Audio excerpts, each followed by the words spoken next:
because the animal couldn't break, right? It couldn't collapse under the weight of the assignment or the weight of the responsibility because it was important. This was a extremely important responsibility. The crop, everything, the planting, the crop, the harvest of the farmer's livelihood, his family's livelihood. Everybody ate off of this. The whole farm. It all depended on the task of this one task, right?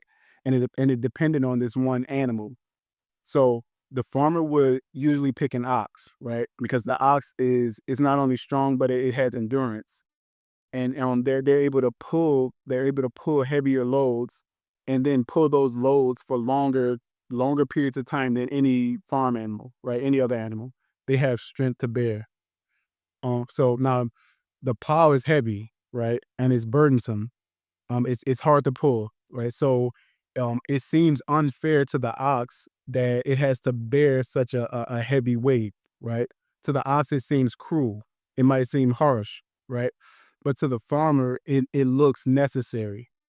The farmer depends on the ox for one of the most important tasks on the farm, right?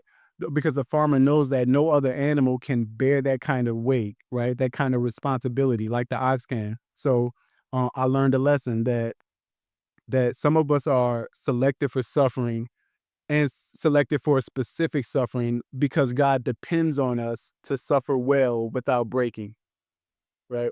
I'll say that again, that God depends on us to suffer well without breaking, right? He depends on us to be long suffering.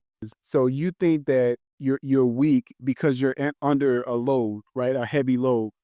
And you think you're weak because it's burdensome, right? You're under the weight. But you're not weak, you're just being weakened.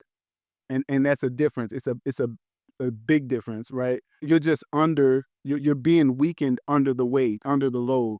And that's called fatigue. And the pain of that fatigue is causing exhaustion, and it's distorting your perspective. You're under the weight, right? Under the weight of suffering. Just like the weightlifter, right? Under when you're under it, it feels heavy, right? And it feels like you're weak. Under it, you feel fatigued, right? But the weightlifter's not weak. He's just being weakened, right? It takes strength to even be able to bear the weight and not be crushed by it, right? Now, it hurts. Yeah, it may hurt under the weight, but don't make the mistake in thinking that the weightlifter is weak, right? Because it takes the strength, not weakness, to bear that burden and lift that weight.